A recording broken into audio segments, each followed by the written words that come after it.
Kankah Anda pernah dengar ada seseorang yang pernah membunuh 100 orang? Kemudian setelah itu dia bertobat. Bagaimana cara tobatnya? Dia istighfar, pergi ke majelis ilmu, di tengah jalan dia wafat, walaupun belum sampai ke majelisnya. Dia wafat dalam keadaan tobat dan langkahnya dinilai sebagai langkah ibadah. Dakhalal jannah, surga jaminan. Assalamualaikum, kembali lagi di channel saya Mr. White. Sebelum kita mulai videonya, jangan lupa untuk menekan tombol like, subscribe, dan share. Dan jangan lupa untuk komen. Terus dukung channel saya agar saya dapat berkarya lebih baik lagi. Terima kasih, selamat menikmati. Muhammadun sayyidul kaunaini wa thaqalain. Muhammadun sayyidul kaunaini wa thaqalain.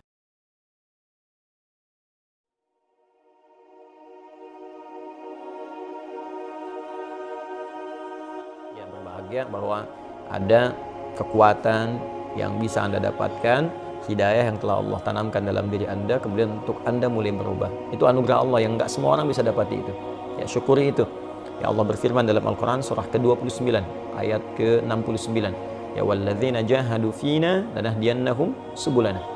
Orang-orang yang mau berusaha merespon petunjuk dari kami. Jadi Allah sampaikan, saya berikan hidayah nih, saya beri petunjuk untuk berubah.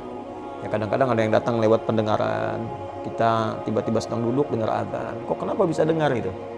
Ya, padahal orang lain nggak dengar, Anda dengar. Ya, tiba-tiba Anda lewat dari pekerjaan, datang hidayah lewat mata, terus lihat masjid, lihat orang sudah berangkat ke masjid. Padahal Anda biasa nggak lewat situ, tapi tiba-tiba lihat orang sholat. Nah, selama ini mungkin pernah terlambat. Itu hidayah.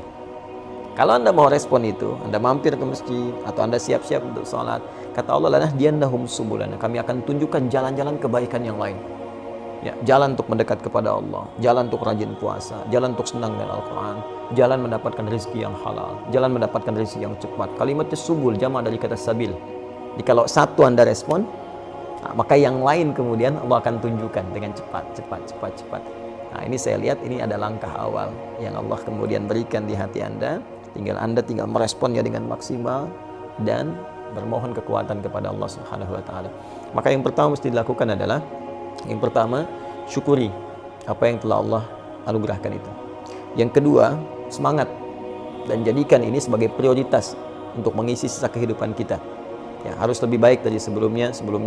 Allah janjikan di Quran surah ke-4 An-Nisa ayat yang ke-100. Ya, wa may yuhajir fi sabilillah yajid fil ardi muragaman katsiran wa sa'ah. Siapa yang mau berhijrah, ya, mau lebih baik lagi dari sebelum-sebelumnya, ingin dekat dengan Allah, maka Allah janjikan minimal 2 hal kalau masih hidup di dunia. Ya, yang pertama muragaman katsiran wa sa'ah. Muragaman katsiran, kemudian 2 sa'ah. Ya, saya mulai dari yang kedua dulu, sa'ah, kelapangan, ketenangan. Ya, orang hijrah itu pertama dapat ketenangan dulu. Biasa nggak pernah ke majelis ta'lim, tiba-tiba datang, ya. Awalnya mungkin pembiasaan, adaptasi, itu biasa.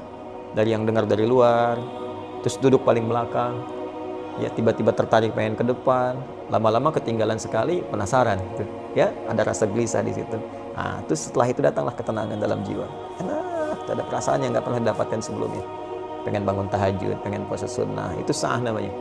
Ya, kelapangan, keluasan. Ya, muragaman katsiran, itu kelebihan-kelebihan yang banyak sekali. Ya, banyak sekali. Nanti ada selain ketentraman tadi, mungkin tak terasa nanti ada rezeki yang dinikmati. Dulu kelihatannya banyak tapi nggak ada yang manfaat tuh.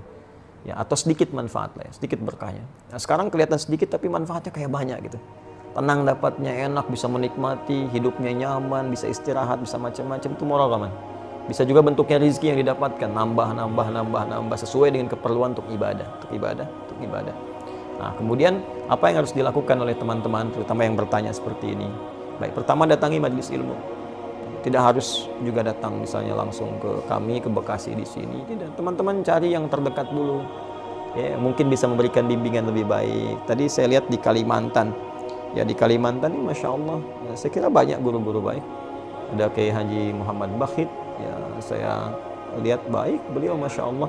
Ya, putranya Kiai Haji Ahmad Mughni, ya, dengan Sayyidah Zainab itu Masya Allah, orang baik, orang tawadhu, ya, belajar dengan beliau. Ada juga mungkin guru-guru yang lainnya yang kira-kira bisa memberikan bimbingan langkah-langkah awal.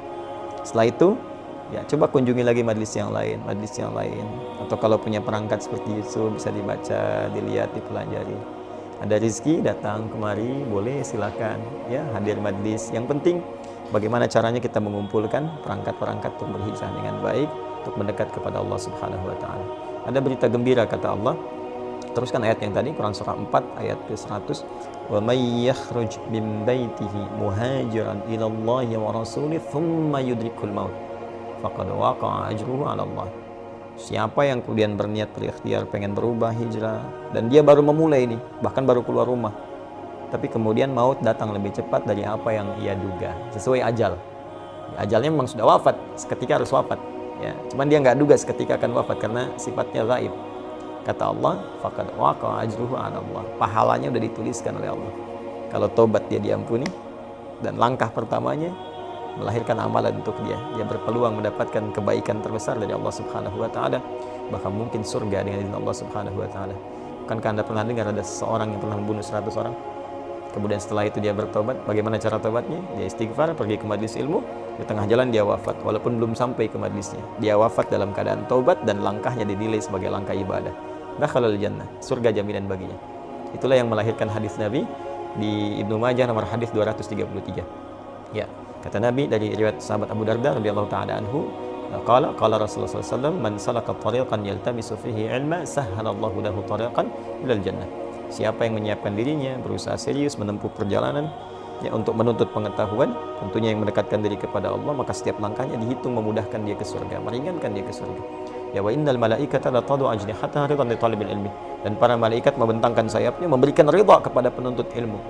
Ya di antara ridhonya ya ampunan, ya permohonan ampun kepada Allah, mohon ampun. Karena itu di akhir hadis disebutkan sebelum masuk kepada ulama pewaris para nabi, ya mengampuni ya seluruh penduduk langit dan bumi. Kalau penuntut ilmu ini tahu, yaghfiru lahu man fis samawati wal ardi hatta al hitan allati fil bihar. Memohonkan ampunan kepada Allah, ya Allah ampuni si fulan penuntut ilmu ini, sampai-sampai hiu-hiu yang ada di lautan kalau kita mengetahuinya. Ini perkara gaib yang kita imani. Ya, baru kemudian di ujungnya wa innal ulama warathatul anbiya wa innal anbiya la yurithuna dirhaman wa la dinaran. Maka carilah para ulama-ulama yang baik di majelis-majelis ilmu itu, karena mereka pewaris Nabi. Cari yang pewaris Nabi, bukan yang mohon maaf sekedar hadir, kadang-kadang terlalu banyak canda yang tidak memberikan manfaat atau yang lainnya, maka itu tidak memberikan nilai-nilai ketaatan kepada Allah yang maksimal. Saya kira itu. Wallahu taala a'lam bishawab. Assalamualaikum warahmatullahi wabarakatuh.